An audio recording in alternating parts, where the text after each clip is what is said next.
자, 오늘 이 시간에는 예수 그리스도의 은혜 가운데의 축복을 말합니다. 제가 3시간에 걸쳐서 예수 그리스도의 은혜, 바로 부유케 하는 은혜, 자유가 있는 은혜, 구원에 대한 은혜를 말씀했습니다. 자, 오늘은 축복입니다. 그러면 부유케 하는 은혜하고 축복이 어떠한 차이가 있는가? 이 부유라고 하는 것은 우리가 물질적으로, 환경적으로, 생활적으로 차고 넘치는 복을 부유합니다 라고 말합니다. 오늘 이게 축복이라고 하는 것은 뭐냐면 상대가 있습니다. 상대니까 저주입니다. 저주의 반대가 축복이에요. 그래서 우리는 이 저주의 소리가 축복을 받아야 돼요.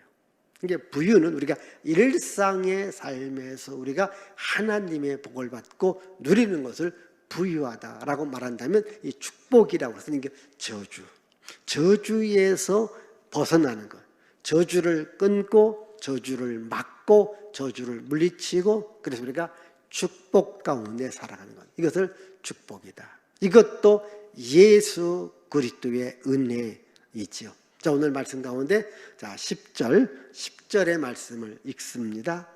무릇 율법 행위에 속한 자들은 저주 아래에 있나니 기록된 바 누구든지 율법책에 기록된 대로 모든 일을 항상 행하지 아니하는 자는 저주 아래에 있는 자라 하였습니다. 여기 보시면요, 율법의 행위에 속한 자들은 저주 아래에 있다.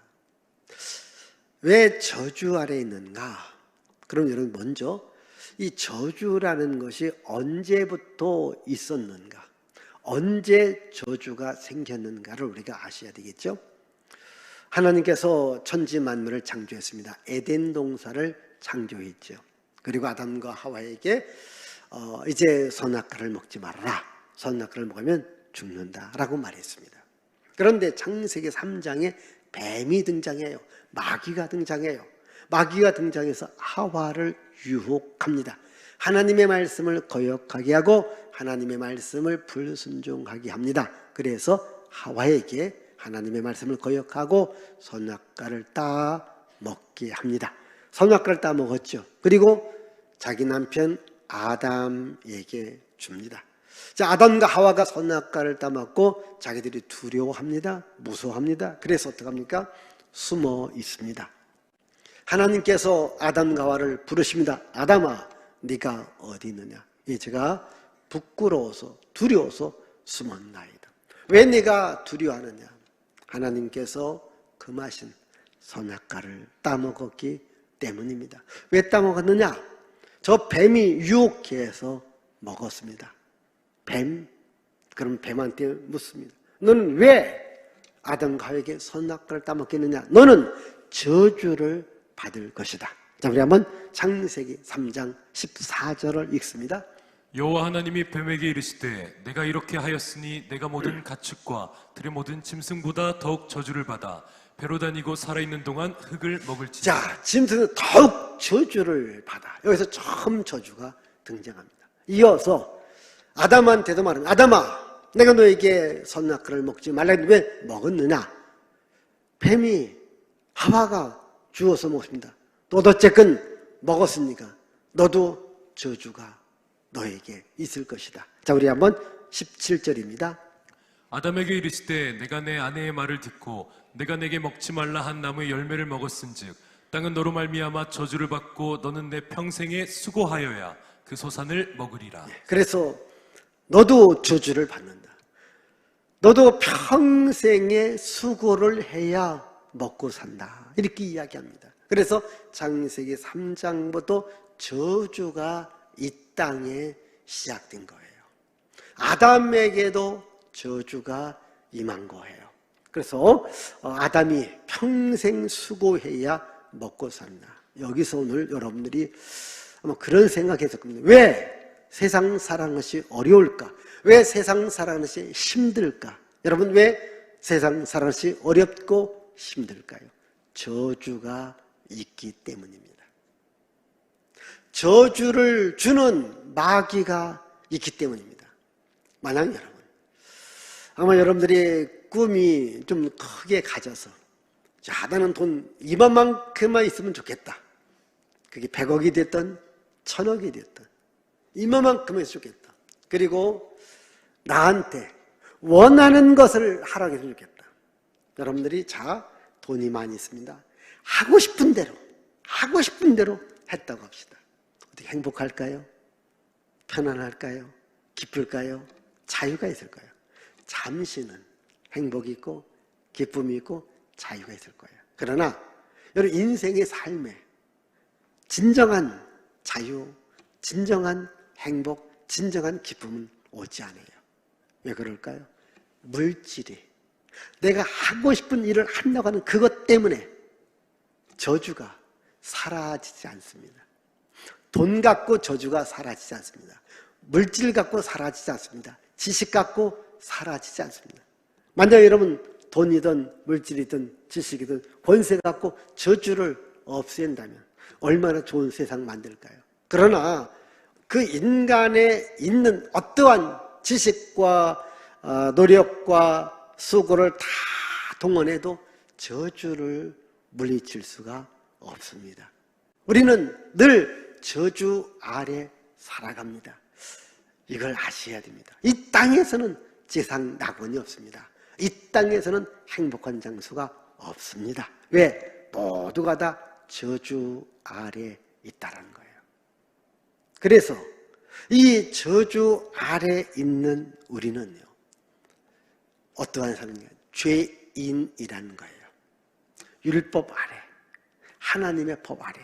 그러면 왜 하나님의 법 아래 있는 사람, 율법 아래 있는 사람이 저주 아래 있고 죄가 있을까? 자, 유대인들은 이 하나님의 율법이 몇 가지인가를 이제 구분해 놓았습니다. 계산해 놓았습니다. 그게 율법이 613가지가 됩니다. 그래서 그 율법을 다 지키면 저주에서 벗어날 수 있습니다. 그런데 사람이 여러분 613가지의 법을 다 지킬 수 있나요? 못 지킵니다. 만약 제가 여러분들에게 오늘 이렇게 유인물을 해서 100가지 법을 정해놓은 거예요. 이번 한 주간에 여러분들이 100가지를 다 지켜야 됩니다. 그럼 다 지킬 수 있나요? 못 지킵니다. 못 지킵니다. 그런데 100가지가 아니라 600가지 해서 13개가 더해져요. 우리 10계명도 지키기 어려워요. 그래서 이 율법 아래 있다라고 하는 것은 내가 죄인이다. 그래서 율법이라는 법은요, 내가 죄인이라고 하는 것을 깨닫게 하는 법이에요. 우리 한번 로마서 3장 19절과 20절을 같이 읽어봐요. 우리가 알거니와 무릇 율법이 말하는 바는 율법 아래에 있는 자들에게 말하는 것이니 이는 모든 입을 막고 온 세상으로 하나님의 심판 아래에 있게 하려 함이라. 20절. 그러므로 율법의 행위로 그의 앞에 의롭다 하심을 얻을 육체가 없나니 율법으로는 죄를 깨달음이니라. 자, 율법으로는요, 죄를 깨닫는 겁니다. 이 말은 내가 죄인이다, 이걸 아는 겁니다. 그러니까 율법 아래 있는 자는 저주 아래 있다고 했잖아요. 그럼 이 저주하고 연결되는 것이 그게 죄입니다. 죄. 그럼 죄를 알려주는 것이 그게 율법이라고 하는 겁니다. 이게 율법은 내가 죄인이다, 이걸 알려주는 거예요. 여러분, 우리가 거울을 사용하지 않습니까? 우리가 거울을 봐요. 거울 자체가 나를 깨끗게 하지는 않아요. 거울은 내 모습의 더러운 부분, 잘못된 부분을 지적해줘요. 알려줍니다. 그럼 여러분들은 거울을 보고 빗질을 하든 옷매음을 다시 잡든 그리고 세면대 가서 얼굴을 닦든 할 겁니다. 그렇지 않습니까? 근데 거울을 안 보면 내 모습을 모르지 않습니까? 거울은 나 자신이 몸이 지저분하다, 몸이 헝클어져 있다, 옷 맵새가 잘못되었다 알려주는 역할이에요. 그 다음 내가 가서 바로 잡는 거예요. 여러분들이 이제 병원에 가면 의사가 진단을 해요. 그래, 당신 어떤 병입니다. 이건 수술해야 될 병입니다. 그러면 수술실로 가야 돼요. 이것은 약을 먹어야 됩니다. 처방열에서 약국으로 보냅니다. 그 약국에서 우리가 약을 사다가 먹어요. 그런데 우리를 이렇게 진단했는데 수술을 해야 될 사람이 수술 안 한다고 해요. 약 먹을 사람이 약 안 먹는다. 그러면 그 병 때문에 고통을 당하는 거예요. 이게 알려주면 실천하는 겁니다. 그러니까 율법은 뭐냐? 내가 죄인이다. 내가 저주 아래 있다. 이걸 알려주는 겁니다. 그리고 알려주면서 뭘 깨닫게 합니까? 예수께로 가라. 예수께로 가면 그 저주의 문제가 해결된다. 죄의 문제가 해결된다. 아멘. 아멘. 그러니까 율법은 다시 말합니다. 우리가 저주 아래에 있다. 죄 아래에 있다. 이걸 알려주는 법이에요. 그리고 우리에게 어디로 가라? 그 죄 문제를 해결해주고 저주의 문제를 해결해주는 예수님께로 가라. 아멘. 가라. 그래서 우리가 한번 13절입니다. 자, 13절 읽습니다. 그리스도께서 우리를 위하여 저주를 받은 바 되사 율법의 저주에서 우리를 속량하셨으니 기록된 바 나무에 달린 자마다 저주의 아래에 있는 자라 하였습니다. 다 같이 이것은 오늘 핵심 성경 구절입니다. 암송해야 될 구절입니다. 여러분들 꼭 이해해야 될 구절입니다. 다 같이 시작. 그리스도께서 우리를 위하여 저주를 받은 바 되사 율법의 저주에서 우리를 속량하셨으니 기록된 바 나무에 달린 자마다 저주 아래에 있는 자라 하였습니다. 다시 보십시다. 자, 그리스도께서 누구를 위해서? 우리를 위해서 저주를 받은 바 되사 율법의 저주 우리를 속량했다. 기록되었다. 나무에 달린 자마다 저주 아래 있는 자라. 여기 기록되었다. 어디에 기록됐는지 우리 한번 구약성경 신명기 21장 22절 23절. 사람이 만일 죽을 죄를 범함으로 내가 그를 죽여 나무 위에 달거든 그 시체를 나무 위에 밤새도록 두지 말고 그날에 장사하여 내 하나님 여호와께서 내게 기업으로 주시는 땅을 더럽히지 말라. 나무에 달린 자는 하나님께 저주를 받았습니다. 자, 나무에 달린 자는 하나님께 저주를 받았다. 다시 보십시다. 사람이 죄를 집니다. 우리나라 법에도 아주 큰 죄를 짓는 사람한테 최고 큰 형벌이 사형이라는 형벌이 있잖아요. 자, 우리나라에도 이 사형은 비공개적으로 합니다. 그런데 옛날에는 이 사형을 시키는데 공개적으로 사형을 시키는 게 있습니다. 그게 바로 나무에 매달아서 죽게 하는 법이에요. 그러면 왜 나무에서 매달아 죽게 하느냐? 이 사람은요, 아주 큰 흉악범이에요. 그래서 저렇게 흉악범을 범하면 저렇게 나무에 매달려 죽는다. 보십시다. 살아있는 사람을 나무에 매달아놔요. 묶어놔요. 또는 손과 발을 못으로 박아놔요. 그럼 어떻게 됩니까? 고통이 이만저만 있지 않겠습니까? 고통이 계속 오면서 서서히 죽어가요. 어떤 사람은 하루 만에, 어떤 사람은 이틀 만에, 어떤 사람은 3일 만에, 어떤 일주일까지 간대요. 그래서 그 죽음을 뭐냐면 저주의 죽음이라고 해요. 똑같은 죽음이라도 저렇게 나무에 매달려 죽는 죽음을 저주의 죽음이다. 이렇게 말을 해요. 그런데 지금 나무에 달려 죽는 분이 있는데 그분이 누구냐? 예수님이라는 거예요. 왜?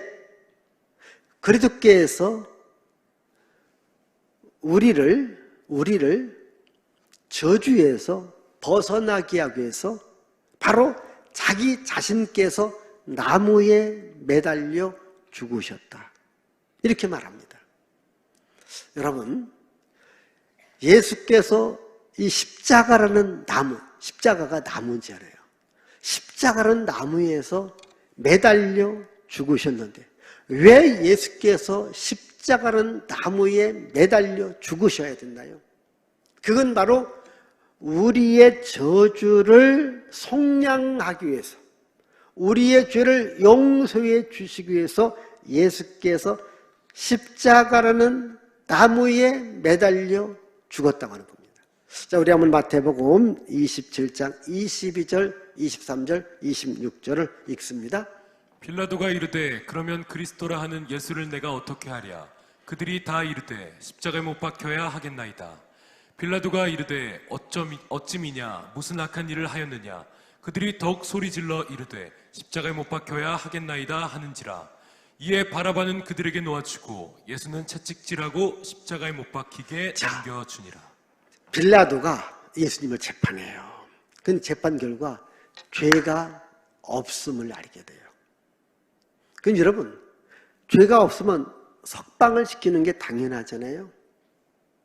또한 석방시키기가 조금 뭐하다면 그냥 몇 대 때리든지 아니면 그냥 조금 뭐 감옥에다 가뒀더니 풀어주면 되잖아요. 그런데 백성들은 뭐라고 합니까? 십자가에 못 박아 죽이시오. 십자가에 못 박아 죽이시오. 계속 소리 지르는 겁니다. 빌라도는 놓아주고 싶어요. 백성들이 또 십자가라는 나무에 매달려 죽이십시오. 이렇게 소리 지르는 겁니다. 그래서 빌라도도 할 수 없이 예수를 십자가라는 나무에 매달려 죽게 합니다. 여기 답이 있어요. 자, 나무에 달린 자마다 뭐라 했습니까? 저주 아래에 있다. 그런데 예수께서 십자가라는 나무에 달려 죽으신 것은 바로 저주를 받은 거라는 거예요. 여러분, 예수님도 저주를 받았는데, 근데 그 저주가 누구의 저주다? 다시 13절 다시 보여줘요. 13절. 자, 그리스도께서 우리를 위해서 저주를 받은 바 되사 율법의 저주 소리를 속량하셨다. 기록될 때 나무에 달린 자보다 저주 아래 있는 자라 하였다. 자, 예수께서 누구를 위해서 저주를 받았다? 우리를 위해서 저주받고 우리를 속량해 주려고 저주를 받았다는 거예요. 그러면 우리가 받아야 될 저주를 누가 받았다? 예수님이 받았다는 거예요. 이걸 믿으면 우리는 더 이상 저주에서 해방이 되어지는 거예요. 옛날 우리나라 제도 가운데 그런 게 있더라고요. 예를 들자면 어느 고을에 어느 지금 말하면 어느 시골 동네에 한 사람이 잘못했어요. 근데 그 사람이 부자예요. 옛날에는 형벌 가운데 곤장을 때리는 게 있습니다. 그래서 곤장 50대. 근데 이 사람이 맞기 싫어. 그러면 방법이 하나 있어. 그 동네에 젊은 청년을 돈 주고 사. 야, 내가 지금 말하면 어떠한 구청에 내 잘못해서 구청장한테 내가 50대 맞아야 되는데 네가 좀 50대 맞아줘라. 그 대신 내가 너한테 5천만 원 주겠다. 그럼 그 사람은 어떻게 대신 맞아줄까 안 맞아줄까? 맞아줘요. 그러면 이 사람은 매를 안 맞고 저 사람은 돈 5천만 원 줘요. 그 사람은 그거 5천 받고 매를 대신 맞아줘. 그러면 이 사람은 안 맞아도 돼. 왜? 저 사람이 대신 맞아줬으니까. 자, 우리가 저주받아서 우리가 죽어야 돼. 그런데 우리 저주를 누가 대신해 줬다? 예수님이 대신해 줬다는 거예요. 아멘? 이해됩니까? 그러니까 그리스도께서 율법의 저주에서 우리를 속량하려고 저주를 받았다는 거예요. 자, 율법의 저주에서 우리를 속량이라면 건져내는 것을 말합니다. 살려내는 것을 말합니다. 마치 이스라엘 백성들이 애굽 땅에서 종되었던 상태. 여러분, 종은 영원한 종이에요. 그런데 종도 자유를 얻을 수 있습니다. 돈 많은 사람이 그 종을 갖고 있는 주인한테 돈을 주고 종을 사는 거예요. 그래서 종이한테 자유를 주면 그때부터 종은 더 이상 종이 아닙니다. 이스라엘 백성들이 애굽 땅에 있었을 때에 애굽 왕의 종이 된 겁니다. 그래서 죽어라 일하고 그것 일 잘못하면 맞아 죽기도 하고 남자아이 태어나면 갖다 죽이기도 하고 그게 이스라엘 백성들입니다. 근데 하나님께서 어떻게 합니까? 바로 그들을 속량해 줍니다. 건전해 줍니다. 그래서 자기 백성을 삼아 줍니다. 그게 출애굽기 이야기입니다. 우리 한번 신명기 15장 15절 읽어보십시다. 너는 애굽 땅에서 종 되었던 것과 내 하나님 여호와께서 너를 속량하셨음을 기억하라. 그것으로 말미암아 내가 오늘 이같이 내게 명령하노라. 예, 애굽 땅 종되었던 집에서 너희를 속량한 것을 기억하라는 거예요. 그래서 이스라엘 백성 너희들은 이제 하나님의 백성이니까 하나님 백성답게 살아가라. 여러분 예수께 십자가에서 죽으시고 부활하셨습니다. 예수께 십자가에 죽었다는 말을 듣고 제자들이 실망해서 엠마오라고 하는 그 마을로 두 제자가 갑니다. 그러면서 한 사람을 만납니다. 부활하신 예수님입니다. 근데 부활하신 예수님을 몰라봅니다. 왜? 부활 전의 모습하고 부활 후의 모습이 달라진 겁니다. 몰라봅니다. 그러면서 두 사람이 슬퍼하면서 그렇게 말합니다. 왜들 슬퍼하시오? 그때 말합니다. 우리는 그 십자가에 죽으신 분이 이스라엘을 속량할 자로 알고 있는데 너무나도 험하게 죽었습니다. 그때 예수께서 자세히 설명해 주니까 그들의 눈이 밝아졌더라. 이렇게 나오지 않습니까? 그러니까 예수, 우리를 죄에서 속량하실 분이다. 그래서 우리를 죄값을 지불하고 저주값을 지불하고 우리를 거기에서 건져내 주셨다. 이게 우리 신앙의 핵심이지요. 우리 한번 에베소서 1장 7절, 골로새서 1장 14절을 읽어보십시다. 우리는 그리스도 안에서 그의 은혜의 풍성함을 따라 그의 피로 말미암아 속량 곧 죄사함을 받았느니라. 속량 곧 죄사함을 받았다. 그 다음 골로새서 1장 14절. 그 아들 안에서 우리가 속량 곧 죄사함을 얻었도다. 자, 속량, 죄사함을 얻었다. 그러니까 예수께서 값을 지불하고 우리를 저주 아래에 있는 우리를 건져내 주셨다. 그럼 보십시다. 저주 아래에 있는 계속 저주 가운데 살아야 될 우리를 건져내 주셔서 축복의 자리로 옮겨주셨다. 아멘. 이걸 믿으셔야 돼요. 그래서 이 갈라디아서입니다. 자, 4장 5절 보십시다. 그 바로 옆에 있죠? 4장 5절 읽습니다. 율법 아래에 있는 자들을 속량하시고 우리로 아들의 명분을 얻게 하려 하심이라. 자, 율법 아래에 있는 자, 저주 아래를 속량하셔서 우리로 하여금 아들의 명분을 삼았다. 이게 우리로 하여금 하나님의 아들로 삼았다는 거예요. 보십시다. 우리는 저주의 사람들이에요. 근데 저주의 사람들을 하나님께서 건져내 주셔서 어떻게 했는가? 하나님의 아들로 삼아 주셨다.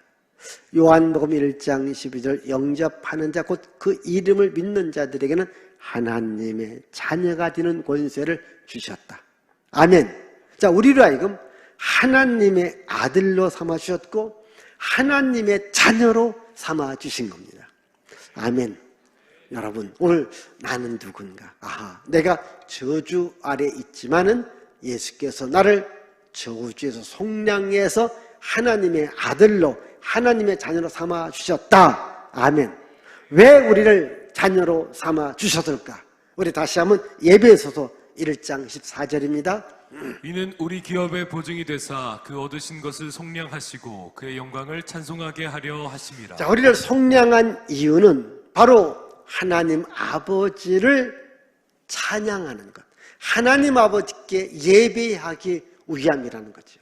자, 보십시오. 오늘 우리가 이렇게 주일 예배에 나오지 않습니까? 여기 잠깐만 제가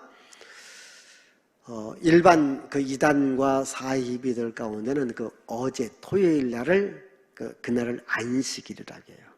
우리 그날을 지킨다고 해요. 그래서 우리 오늘 주일날 교회에 나오는 사람들한테 왜 안식일을 안 지키고 주일을 지키느냐? 이렇게 반문하게 되어지면서 성경에 안식일 지켜라, 안식일 펴가면서 설명해 주면은 여러분들이 그러네. 성경은 안식일을 지키라고 했지 주일을 지키라는 말이 없지 않느냐라고 이렇게 오해하시는 분들이 계십니다. 근데 여러분 보십시다.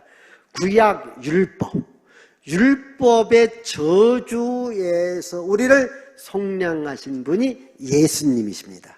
그래서 우리를 그분께서 저주를 받았습니다. 나무에 달렸습니다. 죽었잖아요. 금요일날, 토요일날, 일요일 새벽에 부활하신 겁니다. 그래서 우리가 일요일을 우리는 예수 믿는 사람은 주님의 날이다. 그래서 주일이라고 부르는 겁니다. 그래서 주일 이날에 우리를 속량하신 예수 그리스도의 구원의 은혜에 감사해서 우리가 예배를 드리는 것이 오늘 주일 예배라는 거예요. 아셨어요? 그리고 오늘 주일 예배는 날 속량하신, 날 구원하신 하나님의 은혜에 감사해서 하나님 앞에 영광을 돌리는 것, 이게 예배라는 거죠. 그래서 여러분들이 주일 예배 올 때마다 나를 하나님의 아들로 하나님의 자녀로 삼으신 하나님께 내가 감사와 찬양과 영광을 돌리리라. 아멘. 이렇게 우리가 한다면 하나님께서 우리에도 복을 주시는 거예요. 복을 주시는 거예요. 우리에게 저주에서 속량하셔서 하나님의 자녀로 삼아 주셨고 하나님의 아들로 삼아 주셨고 우리가 하나님의 아들로 세상에서 하나님의 복을 받으며 만들어 주신 겁니다. 우리 한번 여기 14절을 읽습니다. 14절입니다. 이는 그리스도 예수 안에서 아브라함의 복이 이방인에게 미치게 하고 또 우리로 하여금 믿음으로 말미암아 성령의 약속을 받게 하려 한다. 그리스도 예수 안에서 아브라함의 복이 이방인들에게 모든 사람들에게 미치게 한다. 잘 들어봐봐요. 하나님께서 아담을 만드셨고 아담한테 모든 복을 준 겁니다. 근데 그 복을 빼앗겼어요.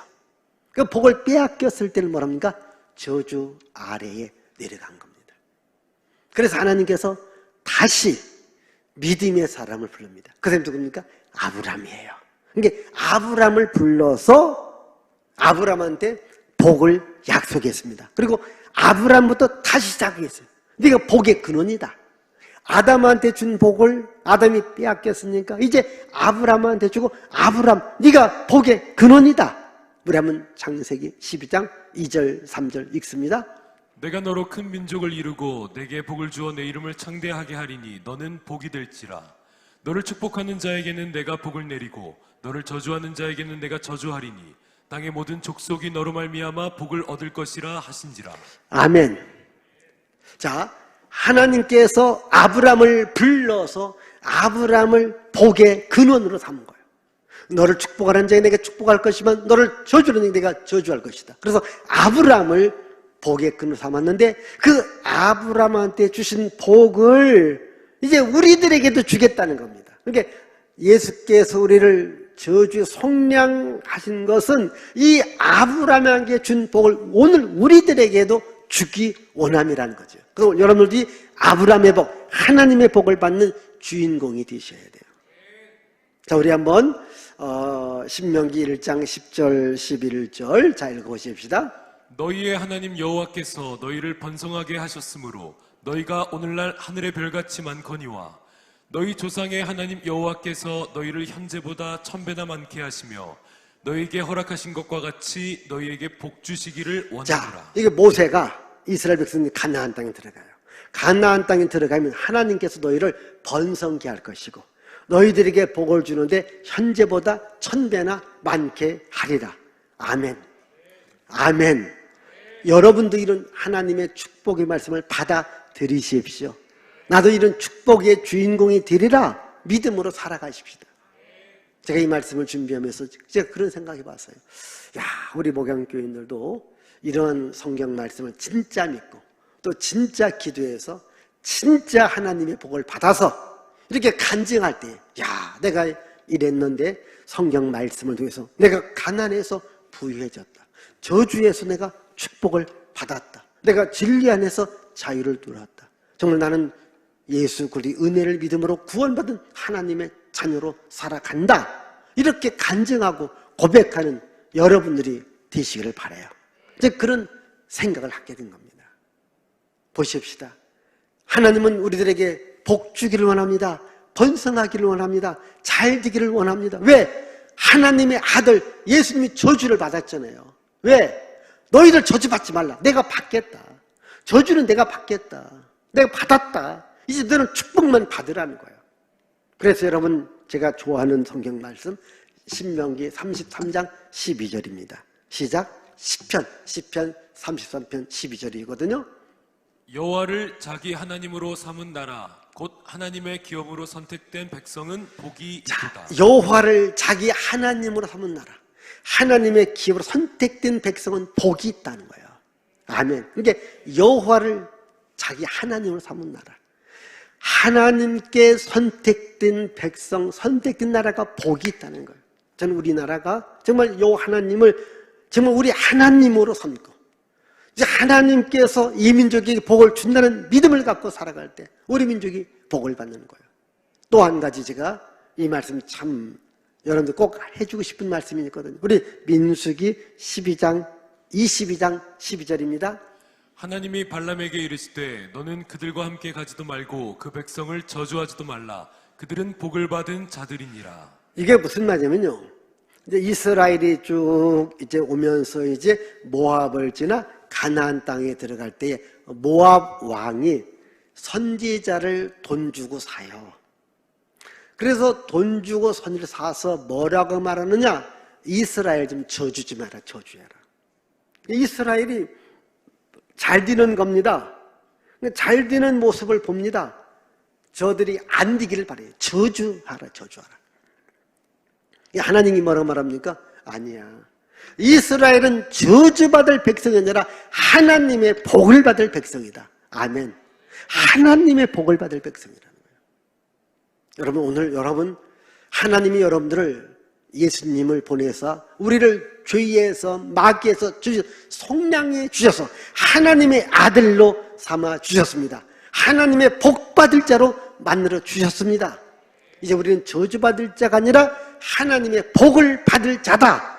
믿음으로 살아가야 돼요. 그래서 여러분, 이 저주라는 말을 우리가 한자어로 보면요, 그 한자에 보면은 그 변이 있습니다. 그게 말씀 언변도 있고 또 입구변. 그러니까 저주라고 하는 그 단어 속에 꼭 입이 들어가 있어. 입. 그러니까 뭐냐면 말로다가 상대방을 죽이고 상대방한테 손해를 끼치고 또 상대방을 병들게 하고 상대방을 망하게 만드는 그런 말, 이런 말들이 저주라는 거죠. 그래서 그 말대로 되게 만들어가는 거예요. 그래서 혹시 여러분, 누가 여러분들에게 속상한 얘기를 해요, 기분 나쁜 얘기를 해요, 또 망하라고 얘기를 해요. 그래도 여러분들은 받아들이지 마십시오. 아멘. 왜? 우리는 저주받을 사람들이 아니야. 우리는 누구예요? 하나님의 복을 받을 사람들이라는 거예요.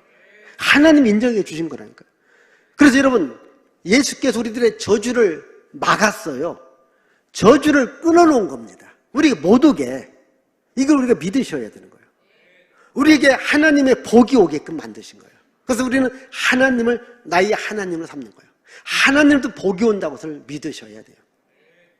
제가 조금 역사적 이야기 하나 해드릴게요.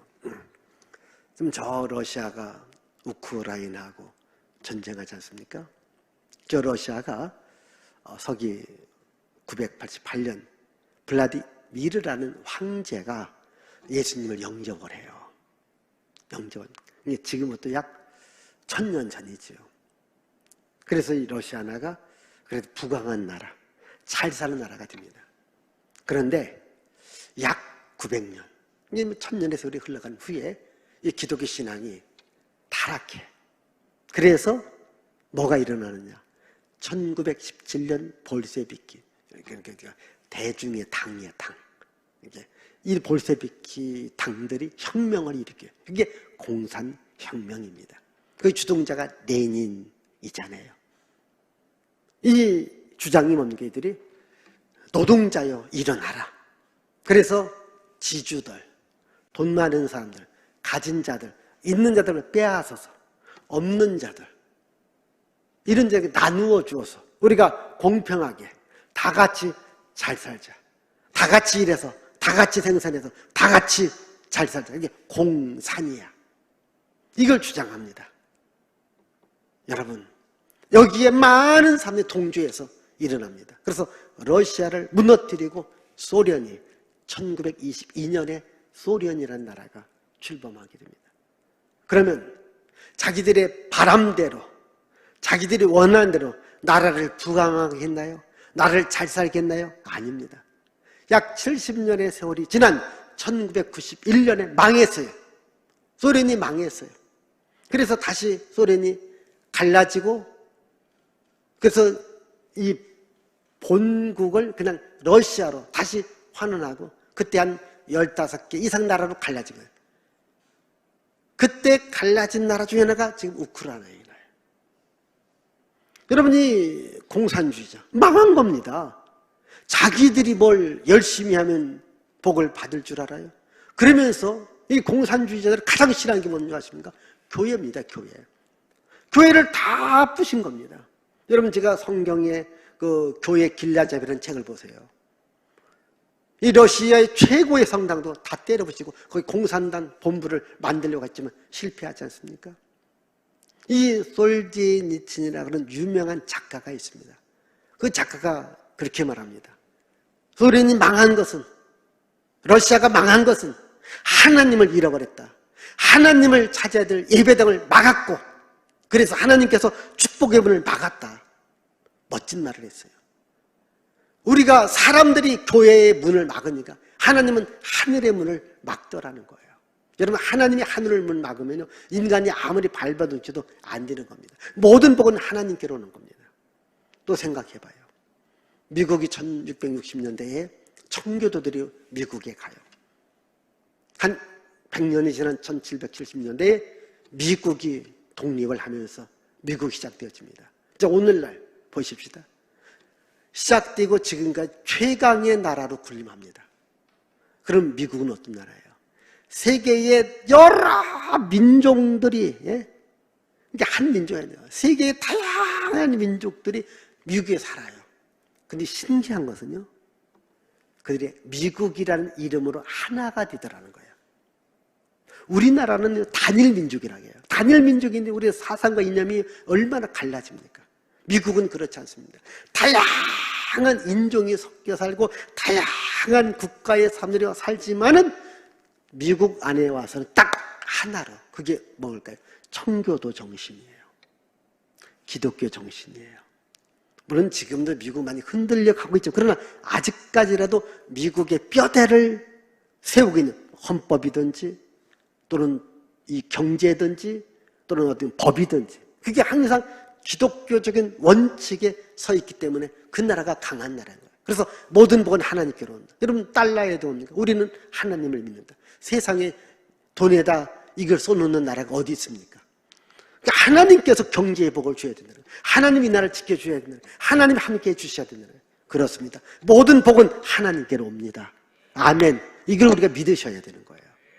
하나님께서 우리의 저주를 끊었다니까요. 저주를 막아주신다니까요. 어떻게 복을 주시는 거예요. 그래서 우리는 하나님께로 또 복을 온다. 그래서 우리는 복이 있는 사람은 어떻게 살아가야 될까요? 시편 1편 1절 3절을 보니까요, 복이 있는 사람은 악인의 길, 죄인의 길을 오만한 자와 함께 하지 않습니다. 오직 여호와 율법을 주요하며 그 율법을 주야로 묵상하고요. 그는 마치 시냇가의 심나무처럼, 교회에 심겨지고 심겨진 나무처럼 시절주자 과실을 맺으며 그 잎사귀에 말하는 것 같더니 바로 달마다 열매가 풍성하게 맺는다. 이렇게 말씀하고 있습니다. 그게 뭡니까? 예배 중심의 삶을 살아가는 거예요. 말씀 중심의 삶을 살아가는 거예요. 교회 중심의 삶을 살아가는 거예요. 그러면 하나님께서 복을 주겠다는 거예요.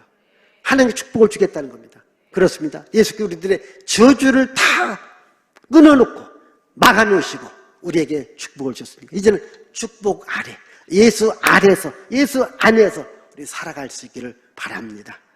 기도하겠어요.